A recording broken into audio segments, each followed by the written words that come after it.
I'm Larry Fedoruk, and this is Later That Same Life, my weekly podcast.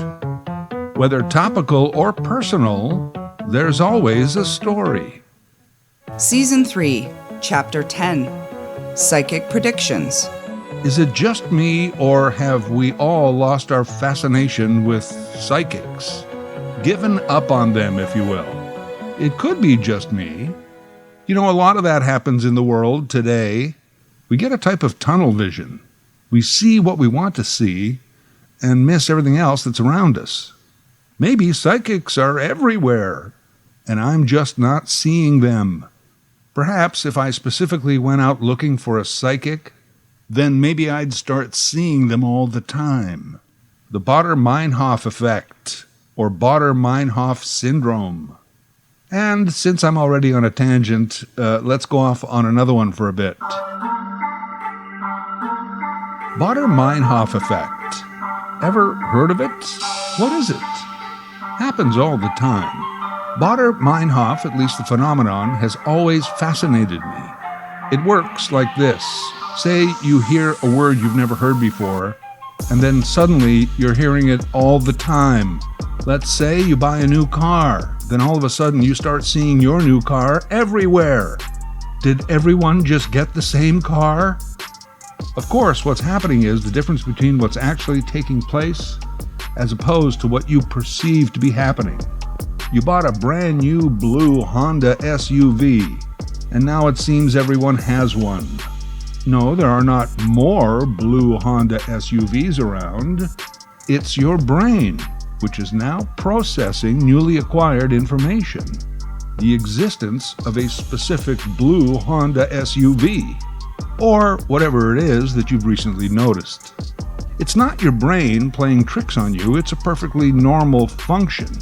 It's got to do with frequency illusion, recency illusion, and selective attention bias.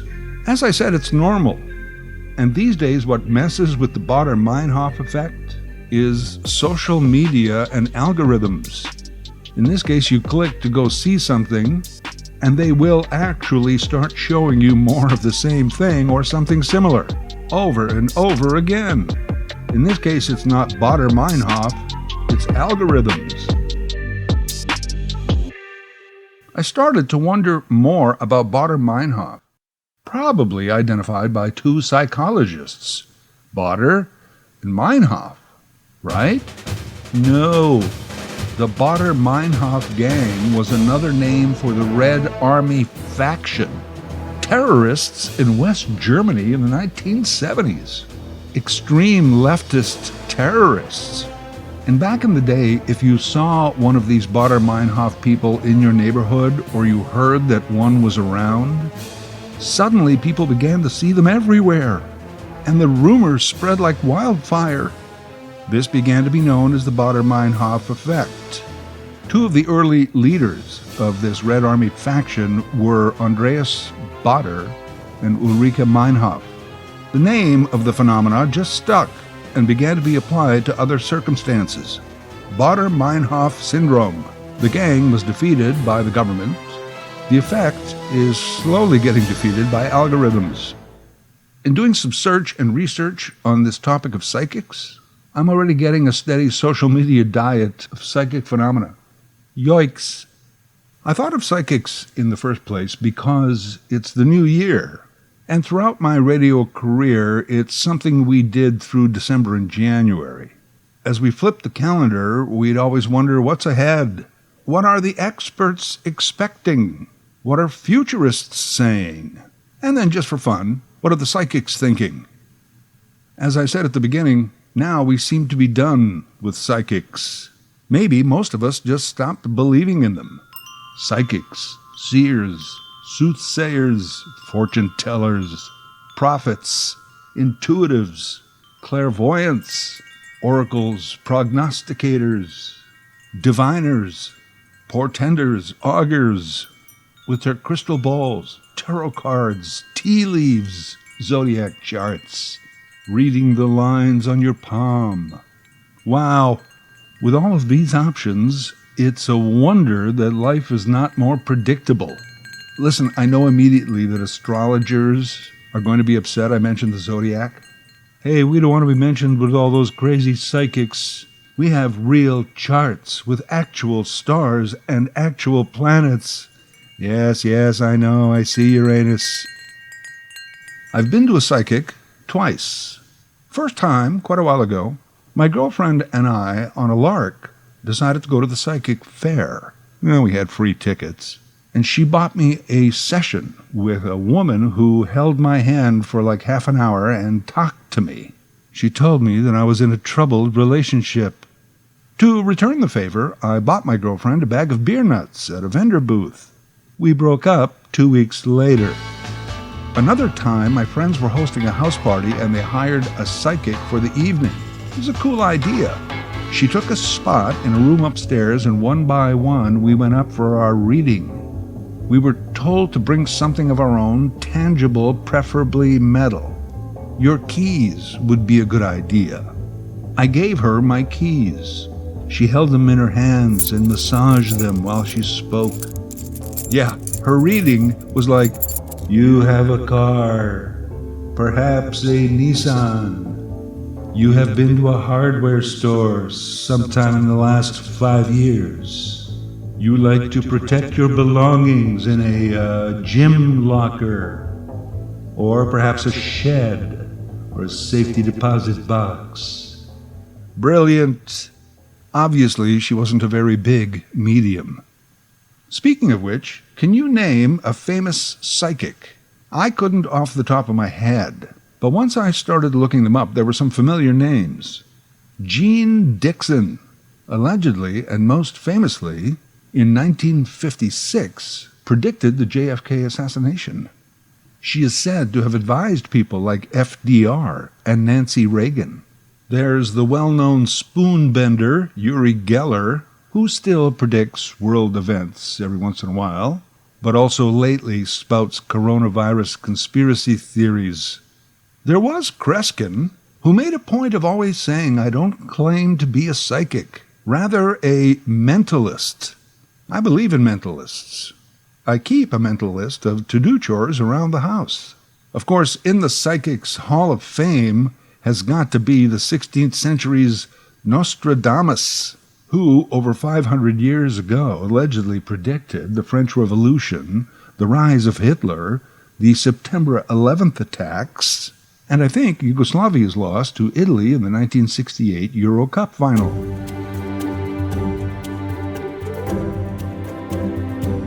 There is a long list of modern-day active psychics. I'll spare you most of the names. I've never heard of any of them, but then again, it could be just me. I was quite taken by a Jemima Packington. Goes by the moniker Mystic Veg. This 65-year-old from the city of Bath in southern England has been making predictions since she was 8. She says she predicted Harry and Meghan stepping down and the rise of Boris Johnson. Her method? She throws several asparagus spears up in the air. This is absolutely true. And after they land on the ground, she studies their patterns to make her predictions. I mean, what possible rhythms of the universe are out there that could alter the tossed asparagus and dictate an outcome in the life of Boris Johnson? Well, I just don't understand. Then again, I've never tossed my asparagus. Cookies, yes, but not, well. Mystic Veg claims an accuracy rate of 75 to 90%. Yeah, it is ridiculous. What could asparagus possibly tell you that the tea leaves didn't already know? There's all kinds of different psychics. There are those who practiced something called ceromancy, looking into the future through the patterns of dripping wax. There's pyromancy, staring into fires, nephomancy, reading the shapes of clouds. Haruspicy uses the livers of sacrificed animals. There are psychics who use gems and stones, others who can expand on the future implications of the scars and marks on your body. There's psychics who can read water, interpret dreams, And the good old numerologists. They love cranking out and crunching the numbers. You were born on the 26th. 2 plus 6 is 8. You were born in the 9th month. 9 plus 8 is 17. 1 plus 7 is 8. 3 8s are 24. 2 times 4 is 8. Your lucky number is 37. Okay. Oh, and let's not forget to mention everybody's favorite Let's Ask the Dead game, the Ouija board. Although, if you want to know about the future by asking the dead, you should really use a professional. Because, the dead usually just haunt the living. Of course they do. They're mad at them. Hey, I was once one of you guys. Towards the end, you barely talked to me. Why'd you help me out? I was dying there. Oh, and now you want to ask me for advice. Good luck, pal. I did mention the people who read tea leaves. Yeah, there's also people who read coffee grounds. And this is just a partial list, and as evidenced by Mystic Veg, if you don't fit into any of these categories, just invent one for yourself, like tossing asparagus. Because, hey, let's face it, if the future is sending you messages, who cares what foodstuff or device they're coming in on? Probably I'm just jealous, because I have no psychic ability. I do get messages from playing cards only every once in a while. Like if I'm playing poker and there's a big raise, my deuce 6 offsuit tells me to fold. You will lose this hand, says the future. And they're usually right. Otherwise, I get no specific messages from leaves or clouds or gems, scars, fire, water, nothing. Wish I was psychic. This one time, I was sitting at my desk at home and I was thinking how no one had called me for a long, long time. Suddenly, the phone rang. I picked it up and I said, I willed this call. My brain made this call happen. My force made you call me at this moment. Now, tell me more about this duct cleaning. Now, I understand that manipulating events is different than being able to predict them, but it's all kind of in the same category, the same energy. As a matter of fact, in scientific studies that attempt to explain those who think they have psychic abilities, they talk about how humans rationalize things and how the brain can distort timelines between our perception of something and a prediction of something. I guess it is possible that some people have some sort of psychic power. I actually remain open to that. Even though about 95% of psychics are scammers, not an official number, about another 3% are legitimate illusionists and entertainers, and about 1% are probably completely delusional. That leaves another 1% that maybe have some sort of gift. And I say that only because the brain is an amazing piece of human machinery. Extensive study of it has grown by leaps and bounds in only the last 30 years. So perhaps somewhere within this magnificent computer, there lies an ability to gaze into the actual future. And furthermore, you know what? Wait. Nah. You might rightly ask, how do you explain the psychics who get it right? Luck, combined with volume and a bit of misdirection. For example, Jean Dixon predicting the Kennedy assassination. What she actually predicted in 1956 was that the 1960 election would be won by a Democratic president who would die in office, possibly in the second term. A few years later, she changed her mind and said that Nixon would win. He didn't. Then when Kennedy died, she apparently went back and tried to change some of what she wrote back in 1956. So it looked like she had predicted more of what had already happened. I think with psychics, a lot of that goes on. Listen, if people want to hang up a shingle that says psychic and charge you $50, and you think, hey, it might be fun to go, why not? But taking it seriously? Well, that's another matter. There's an industry around psychics who get involved in police matters. You know, when detectives and forensics and bloodhounds can't find a body, hey, maybe this total stranger is getting a vibe. I can see why people hire them. They're emotional, desperate, grasping at straws. But these psychics who often charge a hefty fee to find a missing child or a murder victim's remains, well, that's just criminal. To disprove, or perhaps even verify, the credibility of famous psychics, I went back to try and find their predictions from past years. Guess what? They're almost impossible to find. Either I'm Googling it wrong, or these predictions have been taken down by the source. My theory, and I'm not clairvoyant, is that they took down most of their own predictions because almost zero came to fruition, and they don't want to be exposed for the shysters that they are. I did manage to find one set of predictions. They were from the end of 2018 for the year 2019, from celebrity psychic Nikki. Ready? This is what Nikki said was going to happen in 2019. Look for Donald Trump to resign. A member of the royal family will be kidnapped. Old-fashioned ice cream parlors will make a huge comeback. A fist fight between two news anchors will break out on live TV. John Travolta will have a car accident. Cities will see invasions by penguins. Should I go on? Nikki may have had some accurate predictions for 2019. They just weren't on the list that I saw. By the way, several psychics have claimed to have predicted the global pandemic, but none of them seem very credible. Plus, real scientists have been warning us about this for the last 20 years. Here is a random list of predictions from various psychics and other assorted people with minimal brainwaves for the year 2022. Australia will see great political upheaval. The United States will rewrite their constitution.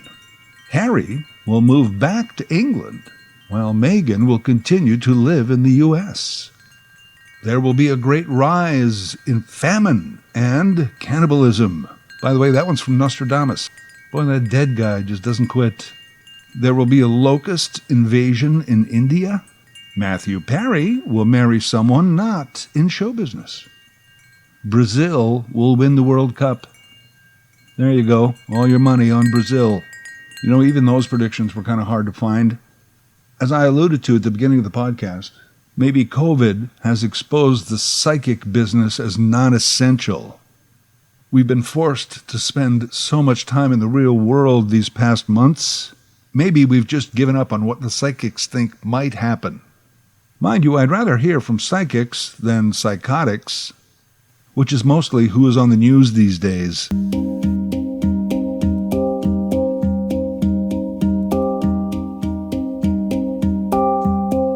You know, maybe I'm selling myself short.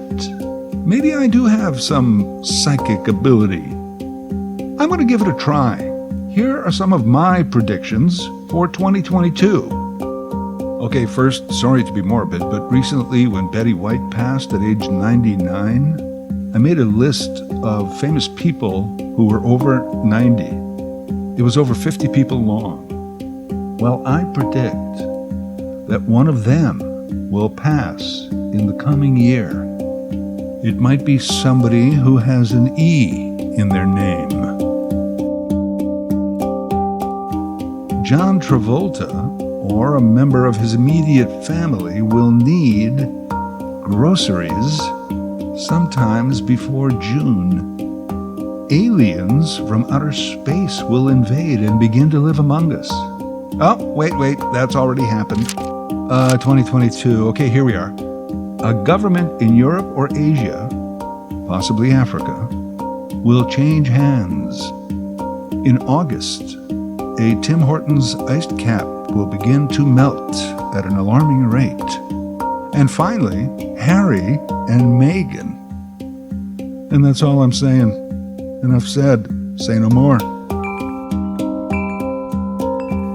If the future, in fact, sends messages and tips and foresights to certain people, then the future is an ass.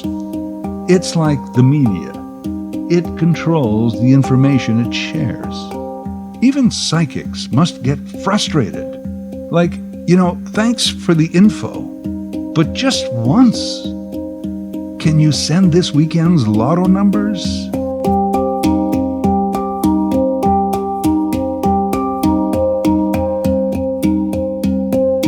Later That Same Life is written, voiced, and produced by Larry Fedoruk. LarryFedoruk37@gmail.com. Subscribe to Larry's podcast YouTube channel. Get automatic notifications with each new episode.